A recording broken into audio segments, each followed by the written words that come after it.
Puji Tuhan, kali ini kita akan bersekutu mengenai pelaksanaan pembacaan Alkitab di FTTI selama 2 tahun. Di dalam presentasi kali ini, kita akan bagi menjadi 3 bagian. Pertama, yakni pendahuluan. Kedua, faktor penting. Ketiga, pelaksanaan untuk semester pertama. Di dalam pendahuluan, kita akan melihat apa yang menjadi latar belakang, apa yang menjadi beban terhadap praktek kita di FTTI khususnya mengenai pembacaan Alkitab. Mari kita lihat perkara pertama, yakni apa yang mendasari dari perkara membaca Alkitab. Kedua, kita akan lihat dorongan, persekutuan dari saudara kita Watchmeni mengenai perkara membaca Alkitab. Lalu di bagian pendahuluan yang ketiga, kita akan melihat 4 tahap pendekatan kita di dalam pembacaan Alkitab selama 2 tahun untuk 4 semester dari para trainees. Mari kita lihat pertama dasar firman Tuhan. Di sana kita bisa melihat Tuhan Yesus berkata di Markus 12 ayat 26, yakni tidakkah kamu baca? Kemudian di Matius 24 ayat 15 Tuhan berkata, baiklah, ia yang membaca memahaminya. Di sini kita bisa melihat bahwa Tuhan tidak berkata bahwa pendengarnya tidak membaca Alkitab atau kitab suci sama sekali. Sebaliknya, mereka tidak membacanya dengan pengertian. Kemudian kita bisa melihat dari Watchmeni yang dikutip dari artikel mengenai menyimpan perkataan Kristus dengan segala kekayaannya di dalam hati. Di sini, saudara kita bersekutu. Dia menanyakan, yakni kepada saudara-saudari muda, berapa banyak firman Allah yang pernah Anda baca setiap hari? Pernahkah Anda membaca habis Alkitab 1 kali? Kemudian saudara kita juga menyatakan bahwa di dalam penuntutan rohani, mudah sekali kita mempunyai cita-cita yang tinggi, tetapi mengabaikan perkara yang dasar. Dan satu hal juga disampaikan, kalau sampai hari ini Anda belum pernah baik-baik membaca firman Allah dari awal sampai akhir, melainkan hanya membuka-buka Alkitab, saya anjurkan Anda mengubah cara pembacaan Alkitab Anda. Anda harus baik-baik merencanakan pembacaan Alkitab. Jadi kita bisa melihat perkara membaca Alkitab, perlu membacanya sebagai perkara yang mendasar dan di dalam perencanaan yang baik. Nah, dari inilah kita memasuki 4 tahap pendekatan kita dalam membaca Alkitab di dalam 4 semester. Pertama, yakni bagaimana kita bisa mengingat apa yang telah kita baca. Kedua, bagaimana kita bisa dirawat oleh apa yang telah kita baca. Ketiga, kita bisa mempercayai apa yang telah kita baca. Dan terakhir, yakni di semester keempat, kita bisa mengajarkan apa yang telah kita baca. Ini yang perlu kita lihat, yang mendasari persekutuan kita lebih lanjut di dalam presentasi kali ini. Nah, sebelum masuk ke dalam perkara yang lebih teknis, kita perlu menyadari bahwa esensi dan faktor yang penting di dalam pembacaan Alkitab kita, dikatakan bahwa kita harus selalu menyadari sebuah faktor penting yang menentukan keberhasilan membaca Alkitab, yakni hati kita berpaling kepada Tuhan, roh setiap saat. Seperti dikatakan di 2 Korintus pasal 3 ayat 15b sampai 17a, di sana dikatakan setiap kali mereka membaca kitab Musa, ada selubung yang menutupi hati mereka. Tetapi apabila hati seorang berbalik kepada Tuhan, maka selubung itu diambil daripadanya, sebab Tuhan adalah roh. Nah, ungkapan di sini, kata hati mereka berbalik menyiratkan bahwa persona mereka lah yang berbalik kepada Tuhan. Ungkapan ini sepenuhnya berbeda dengan frase hati mereka yang berbalik, yang berarti bahwa kaum beriman berlatih untuk memalingkan hati mereka sebagai suatu organ kepada Tuhan. Nah, moga Tuhan terus membawa kita, ingatkan kita bahwa persona kita perlu terus berbalik kepada Tuhan ketika kita membaca firman Tuhan. Puji Tuhan. Selanjutnya kita akan memasuki detail mengenai bagaimana kita membaca sampai kita bisa mengingat apa yang telah kita baca, khususnya buat mereka yang di semester pertama. Kita akan bagi menjadi 5 bagian. Di bagian pertama kita lihat makna Yunani dari kata mengingat. Kedua, kita akan melihat referensi Alkitabnya. Ketiga, kita akan melihat petunjuk pelaksanaannya bagaimana. Dan keempat, tindakan atau tindak lanjut setelah kita membaca. Terakhir, yakni mengenai pertanyaan yang sering diajukan. Baik, kita memasuki yang pertama, yakni makna Yunani dari kata mengingat. Nah, menurut definisi Thayer, kata mengingat berarti sadar, mengingat, memikirkan. Ini yang pertama. Kedua, artinya adalah menyebutkan sesuatu. Nah, untuk perkara kata sadar, mengingat, memikirkan, ini berarti kita berpikir tentang dan atau merasakan untuk seseorang atau sesuatu. Ini yang pertama. Kedua, artinya kita memelihara di dalam ingatan atau menjaganya di dalam pikiran kita. Inilah makna dari kata sadar, mengingat, dan memikirkan. Kemudian, definisi kedua dari Thayer, dari kata Yunani mengingat adalah dikatakan bahwa sasaran mengingat seharusnya adalah memahami menurut makna Alkitabiahnya, bukan menurut makna sekuler. Nah, menurut definisi Thayer, mengingat secara mendasar melibatkan 2 tindakan, yaitu satu sadar, kedua menyebutkan. Nah, perhatikan bahwa mengingat bukanlah menghafal. Hafal berdasarkan pada menghafalkan, tetapi mengingat tidaklah demikian. Baik, puji Tuhan, moga kita melihat makna dari kata mengingat sebagai dasar persekutuan lebih lanjut. Nah, kita lihat referensi Alkitab yang dipakai, yakni Matius pasal 26 ayat 75 dan Lukas pasal 24 ayat 6 dan 8.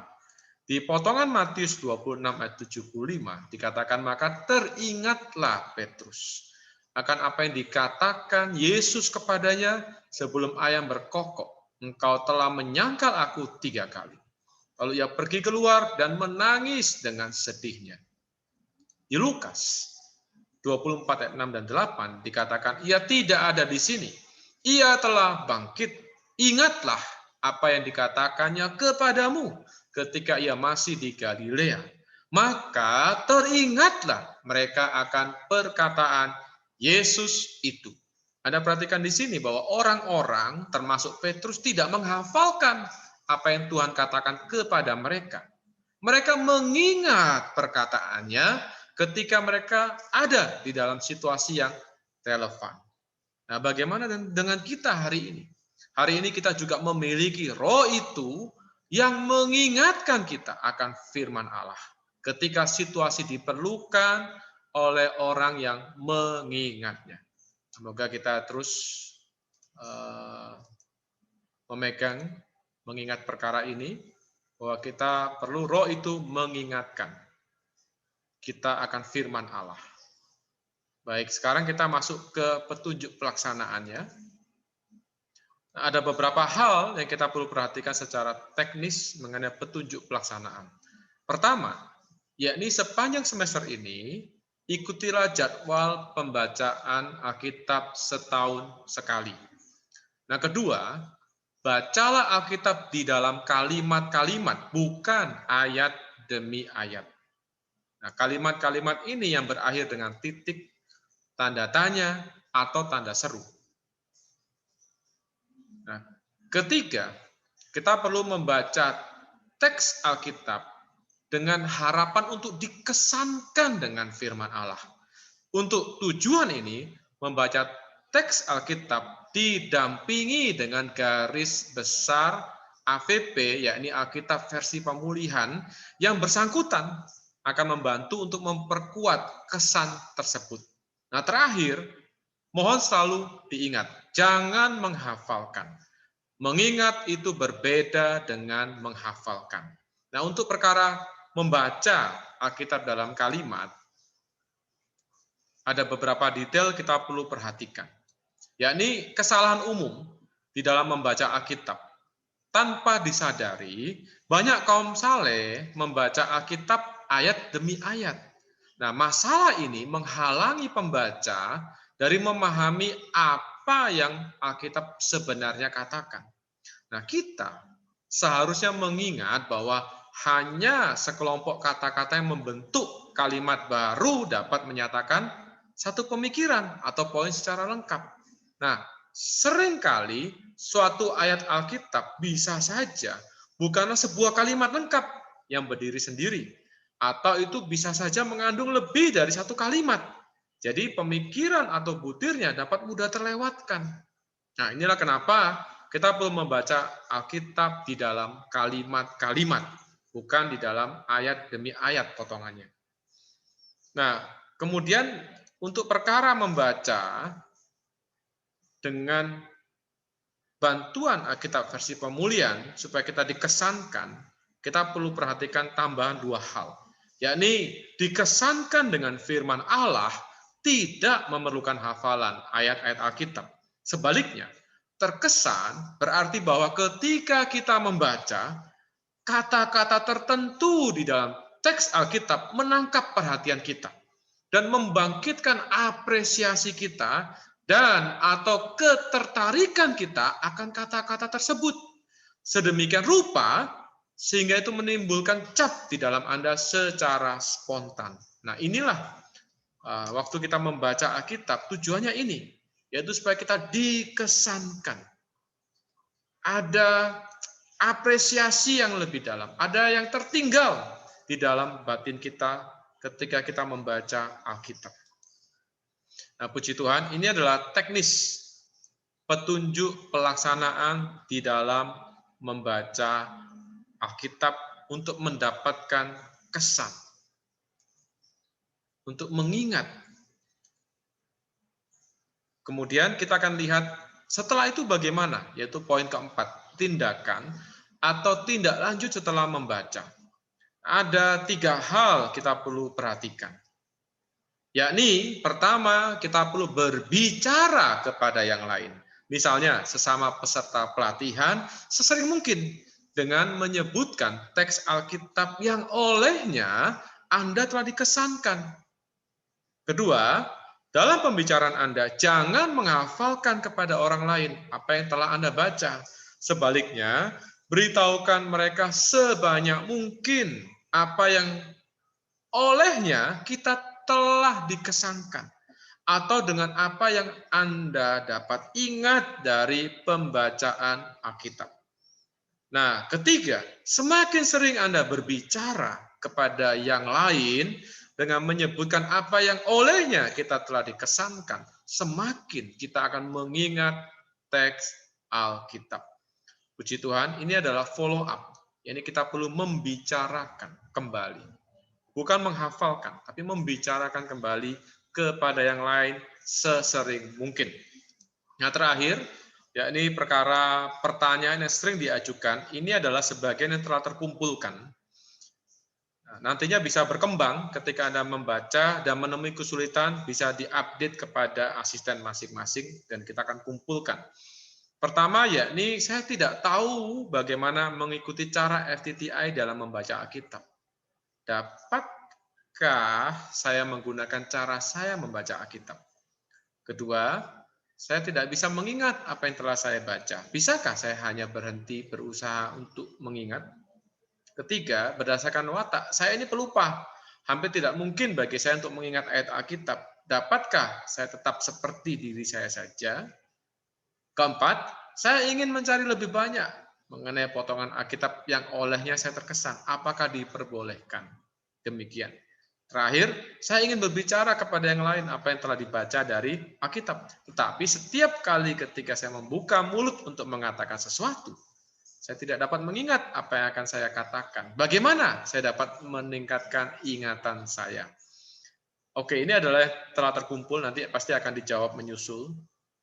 Puji Tuhan. Demikian presentasi singkat bagaimana kita belajar membaca atau melaksanakan pembacaan Alkitab di FTTI. Khususnya yang dipresentasikan hari ini adalah yang bagian pertama, yakni mengingat apa yang telah kita baca. Puji Tuhan, Tuhan memberkati pembacaan Alkitab kita. Amin.